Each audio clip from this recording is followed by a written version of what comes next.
When I first moved to the UK, people told me I might miss home, things like food, the weather, and the familiar routines. But no one mentioned this.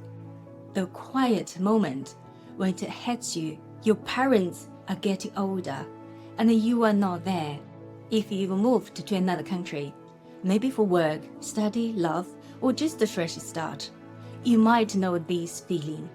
That quiet guilt, the hard choices, the wondering, I'm doing enough? Today, I want to talk openly with you about that feeling. And if you're living far away from your parents, I will share 8 simple ways that help me stay close to my mom, even from thousands of miles away. Stick with me until the end, because what my 82-year-old mom is doing now might just make you smile. It definitely surprised me.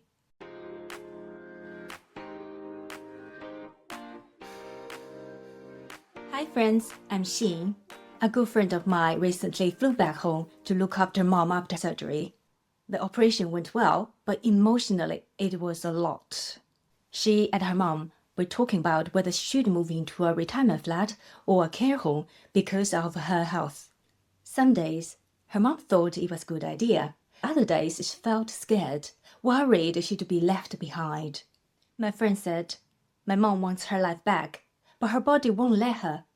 It's been such a back and forth. I've had to take walks just to stop myself from crying. And then she shared something that really hit me. It's not the care home that scares her. It's the fear that people will say we gave up on her. Have you ever felt put between doing what's right and what feels right? It's not an easy place to be. So why don't we just bring our parents to live with us in the UK? Honestly, it's really tough. They are still in a new country, new language, no friends, no familiar shops and neighbors. As my friend put it, she'd feel invisible here. No one speaks her language. She'd be surrounded by people but feel completely alone. After my dad passed away, I called my mom every night for about a year, to be there for her during a difficult time. But our tradition started years earlier when I was a student, even during my busiest weekends. I always make time for our Saturday morning call. The internet wasn't great back then. Some mornings turned into a comedy routine. Can you hear me? You've frozen again. Wait, you froze first. Then the video would crash, and we'd try again.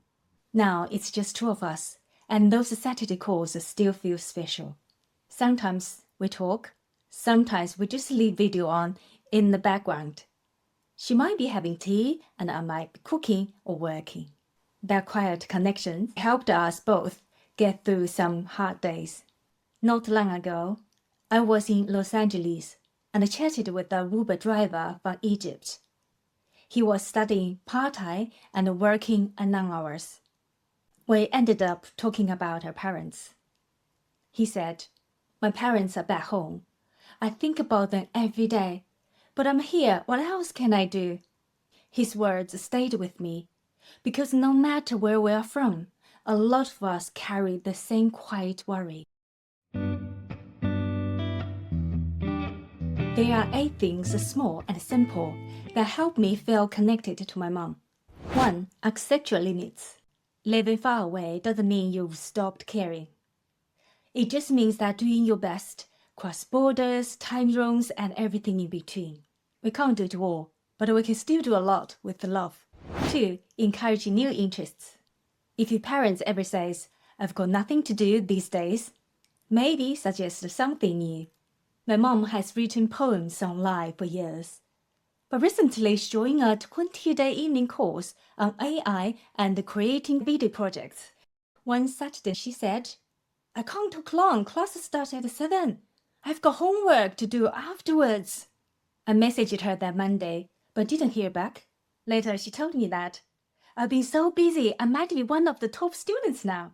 They don't even know I'm 82.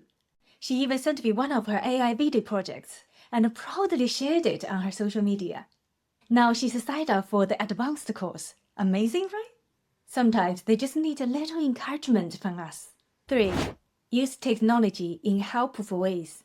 We looked at a home monitor, not to watch her, but for peace of mind. Other simple tools can help too. Voice assistants or reminder apps, if available in their country, to help with the medicines or daily routines. A regular video call, same day, same time, so it becomes a habit. A doorbell camera, if they feel comfortable, for extra peace of mind. My mom also uses her electric wheelchair to visit local shops and chat with familiar staff. Technology has helped her stay connected, not isolated. 4. Talk about online scams. I like to keep it light. I once told her, "Mom, if you get an email claiming you won the lottery, send it to me. I will split it with you." We laugh, but we also talk seriously about staying safe online.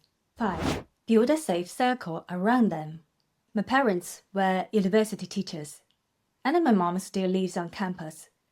And is financially independent, which helps her feel more secure and in control. She's surrounded by young people and familiar faces. Still, I send her little gifts, a scarf, flowers, a book. Not because she needs them, but because I want her to feel loved. If you support your parents in any ways, emotionally, practically, financially, please know it really matters. 6. Stay present, even from a distance. You don't need long phone calls.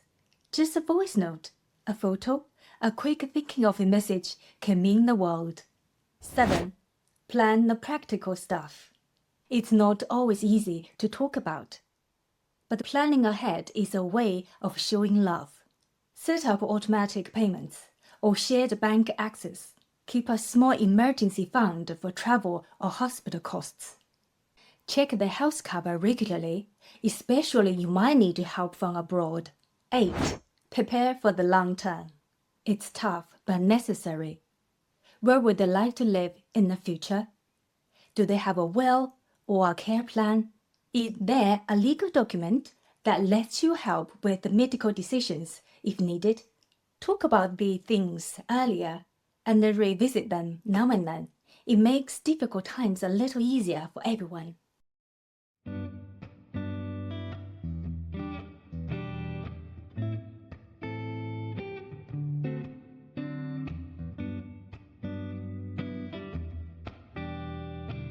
Living between two countries is beautiful, but also hard. You build a life here while carrying another in your heart. But even if you are far away, you are still present.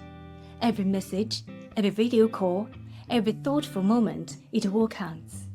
So tell me, how do you stay close to your parents from afar?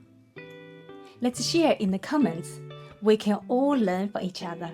Thanks so much for spending this time with me. And remember, your love still reaches them, even you can't be there physically. If this video spoke to you, don't miss the next one. I'll be sharing more real stories and gentle tips about living in the UK. Bye for now.